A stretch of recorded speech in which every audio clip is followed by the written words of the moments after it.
और चलिए हमारे खास बुलेटिन न्यूज ब्लास्ट की शुरुआत करेंगे और सबसे पहले बात प्रधानमंत्री मोदी की करेंगे। प्रधानमंत्री मोदी 8 दिसंबर को एबीसीडी का उद्घाटन करेंगे। एबीसीडी यानी आत्मनिर्भर भारत सेंटर फॉर डिजाइन। आपको बता दें कि इसका शुभारंभ किया जाएगा। भारतीय कला, वास्तुकला, डिजाइन द्विवार्षिक 2030 का उद्घाटन। समुन्नति द स्टूडेंट बीएनएल का भी उद्घाटन किया जाएगा। 8 दिसंबर को लाल किले से प्रधानमंत्री नरेंद्र मोदी इसका उद्घाटन करेंगे।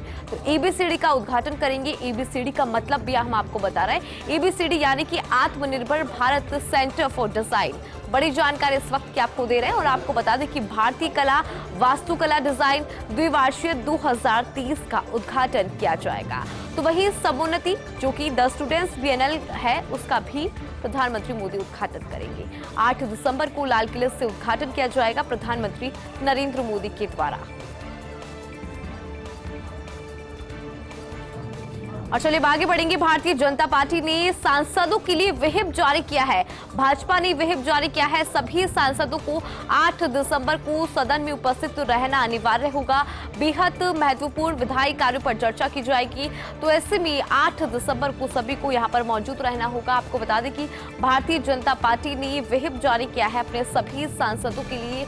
भारतीय जनता पार्टी ने व्हिप को जारी किया और सभी सांसदों को 8 दिसंबर को सदन में उपस्थित रहना होगा। तो वहीं बेहद महत्वपूर्ण जो विधायी कार्य हैं उन पर चर्चा की जाएगी। तो ऐसे में जो 8 दिसंबर की तारीख है वो अपने आप में महत्वपूर्ण हो जाती है।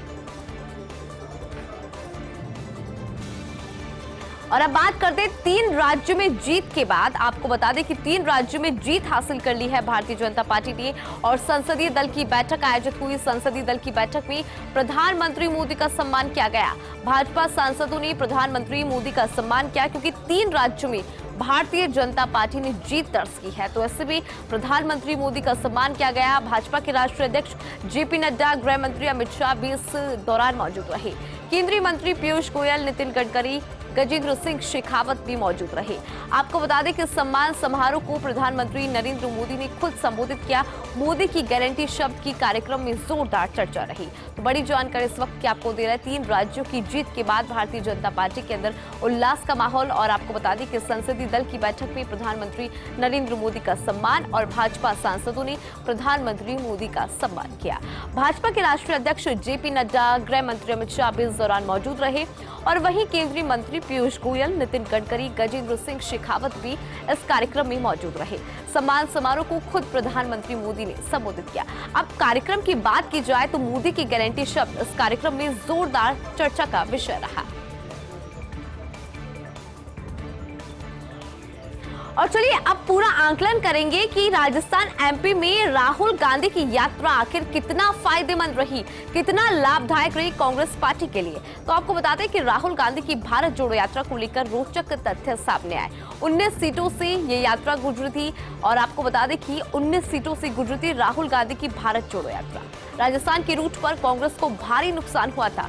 वो इसलिए क्योंकि इस रूट से कांग्रेस को 8 और भाजपा को 11 सीटें मिली थी और 2018 में कांग्रेस ने इस रूट में 13 सीटें जीती थी। तो बड़ी जानकारी यहां पर आपको दे रहे हैं, यानी कि इस बार 5 सीटों का नुकसान हुआ कांग्रेस को। और मध्य प्रदेश में भी कुछ ऐसा ही नजारा देखने को मिला क्योंकि मध्य प्रदेश में भी आंकड़ा जो आ रहा है वो इस यात्रा की रूट को लेकर भी सामने आ रहा है। मध्य प्रदेश में 21 सीटों से गुजरे थे राहुल गांधी और 17 सीटों पर भारतीय जनता पार्टी ने जीत दर्ज की है। तो कहीं ना कहीं ये कहा जा रहा है कि जो राहुल गांधी की भारत जोड़ो यात्रा थी वो चर्चा का विषय थी उस वक्त, क्योंकि कयास लगाए जा रहे थे कि भारत जोड़ो यात्रा कांग्रेस पार्टी को आने वाले विधानसभा चुनाव में फायदेमंद साबित होगी। लेकिन ये भ्रम इसलिए टूट गया क्योंकि जहां जहां से ये यात्रा गुजरी वहां तमाम सीटें ऐसी है जहां पे भारतीय जनता पार्टी ने जीत दर्ज की है। तो ज्यादा फायदा यहां पर कांग्रेस पार्टी को नहीं हुआ बल्कि कांग्रेस पार्टी को यहां पर नुकसान भी हुआ है। राजस्थान की भी हम बात कर रहे हैं, मध्य प्रदेश की भी बात कर रहे हैं। आपको बता दें कि 2018 में कांग्रेस ने राहुल गांधी का जो रूट रहा था भारत जोड़ो यात्रा का, उस दौरान 13 सीटें दर्ज की थी और इस बार 5 सीटों का नुकसान हुआ है कांग्रेस पार्टी को। और मध्य प्रदेश की अगर बात की जाए तो मध्य प्रदेश में भी आंकड़ा कुछ ऐसा ही रहा और मध्य प्रदेश में 21 सीटों से गुजरे राहुल गांधी और 17 सीटों पर भारतीय जनता पार्टी ने जीत हासिल की है। कांग्रेस हार की पहली नैतिक जिम्मेदारी, पीसीसी कोषाध्यक्ष सीताराम अग्रवाल ने इस्तीफा दिया है। सीताराम के अलावा किसी बड़े पदाधिकारी ने पेशकश नहीं की है। अमूमन हार के बाद प्रभारी और अध्यक्ष इस्तीफे को पेश करते हैं, लेकिन 3 दिसंबर के बाद अभी तक ऐसा संकेत नहीं आया है। हालांकि अशोक गहलोत मुख्यमंत्री पद से इस्तीफा पहले ही दे चुके हैं। राजनीतिक नियुक्ति वाले भी कुछ कांग्रेस से इस्तीफा दे चुके। शायद आलाकमान के संकेत का इंतजार ये अध्यक्ष और प्रभारी कर रहे हैं। और अब बात करते हैं मध्य प्रदेश चुनाव की। आपको बता दें कि एमपी में चुनावी नतीजों के बाद अजब गजब कारनामे सामने आ रहे हैं। भांडरे विधानसभा सीट से जीतने वाले फूल सिंह बरैया ने बड़ा दावा किया है, अगर भाजपा को 50 सीटें भी मिल गई तो वो अपना मुंह काला कर लेंगे। नतीजों के बाद मुंह काला करने के लिए राजभवन पहुंच गए बरैया। आपको बता दें कि इससे पहले वो वहां पहुंचे दिग्विजय सिंह ने उन्हें ऐसा करने से रोका, क्योंकि उन्होंने कहा था कि अगर भारतीय जनता पार्टी जीत जाती है 50 सीटें भी तो अपना मुंह काला करेंगे। तो ऐसे में वो मुंह काला करने पहुंचे, लेकिन इससे पहले ही वहां पे दिग्विजय सिंह पहुंच गए और उन्होंने उन्हें रोकने की कोशिश की। दिग्विजय सिंह के कहने पर बरैया ने एक ईवीएम पर पोत दिया काला और मध्य प्रदेश में एक बार फिर हार का ठीकरा ईवीएम पर फोड़ रही है कांग्रेस पार्टी। तो बड़ी जानकारी आपको इस वक्त की दे रहे हैं। और चलिए आगे बढ़ेंगे। आपको बता दें कि भारतीय जनता पार्टी के खिलाफ INDI गठबंधन एक मजबूत कदम हो सकता था, लेकिन विधानसभा चुनावों में कांग्रेस ने गठबंधन से परहेज कर लिया। चुनाव के दौरान ही निराशा जाहिर कर चुके थे ममता, नीतीश और अखिलेश। नतीजों के बाद गठबंधन के सहयोगियों में राजनीतिक सहमति नजर नहीं आ रही। तृणमूल कांग्रेस, JDU, सपा को अपने राज्यों में भी करनी है राजनीति, तो ऐसे में सब साथ मिलकर नजर नहीं आ रही है और इन पार्टियों का कांग्रेस के साथ राजनीतिक तालमेल बहुत मुश्किल नजर आ रहा है। लेकिन कहीं ना कहीं कयास है कि ये जो संगठन है, जो ये गठबंधन है, भारतीय जनता पार्टी के खिलाफ मजबूत कदम हो सकता था और सिर्फ भाजपा का विरोध करने के लिए विपक्षी गठबंधन कारगर नहीं। पंजाब को गृह मंत्रालय का 9 महीने में दूसरा लेटर मिला है। PM सुरक्षा चूक में कार्रवाई नहीं होने से मंत्रालय नाराज नजर आ रहा है। वरिष्ठ अधिकारियों पर कार्रवाई न होने से मंत्रालय नाराज है।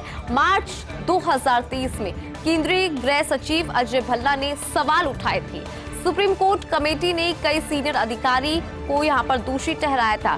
प्रधानमंत्री सुरक्षा चूक में अब तक 7 अधिकारियों को सस्पेंड किया जा चुका है।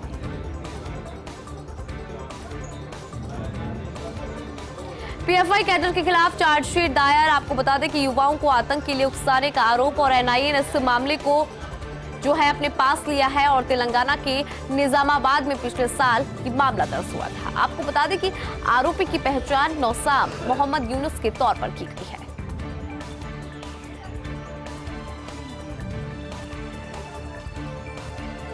और चलिए अब आगे बढ़ेंगे। आपको बता दें कि खनन रॉयल्टी ठेकों से खजाना भरने की जुगत। 18 रॉयल्टी ठेकों से 150 करोड़ रुपए मिलने का अनुमान और खनिज रॉयल्टी ठेकों की ई नीलामी प्रक्रिया शुरू हुई। 17 जिलों में 18 दिसंबर से 8 जनवरी तक बोली लगाने के लिए आवेदन। तो बड़ी जानकारी आपको दे रहा है। और 19 दिसंबर से 9 जनवरी तक ऑनलाइन बोली चलेगी। खनन निदेशक ताराचंद मीणा इसकी मॉनिटरिंग करेंगे और संबंधित जिलों के खनिज अभियंताओं से दैनिक रिपोर्ट भेजने को भी यहाँ पर कहा गया है।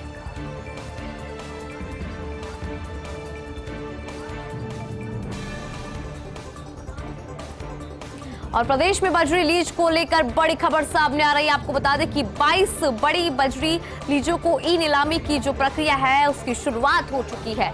34 से 100 हेक्टेयर तक ही ये 22 लीज है। आपको बता दें कि टोंक जिले की भी हम बात कर रहे हैं यहाँ पर और लगातार आपको अपडेट भी दे रहे हैं। आपको बता दें कि 26 से 28 दिसंबर तक अलग अलग तिथियों में जमा कराई जा सकेगी प्रतिभूति। तो वही 27 से 29 दिसंबर तक ऑनलाइन बोली का आयोजन होगा और करीब 6.5 करोड़ रुपए रखी है लीजों की आरक्षित राशि। माफ कीजिएगा, 6 करोड़ 50 लाख इसकी राशि की रखी है आरक्षित। तो बड़ी जानकारी इस वक्त की आपको दे रहे हैं। और आपको ये भी बता दें कि 26 से 28 दिसंबर तक अलग अलग तिथियों में जो इनकी प्रतिभूमि है वो जमा करानी होगी। तो ऐसे में इस वक्त की बड़ी जानकारी फर्स्ट इंडिया न्यूज आपको दे रहा है। और चलिए इसी के साथ इस बुलेटिन में इतना ही। देश और दुनिया की तमाम बड़ी खबरों के लिए देखते रहिए फर्स्ट इंडिया न्यूज। नमस्कार।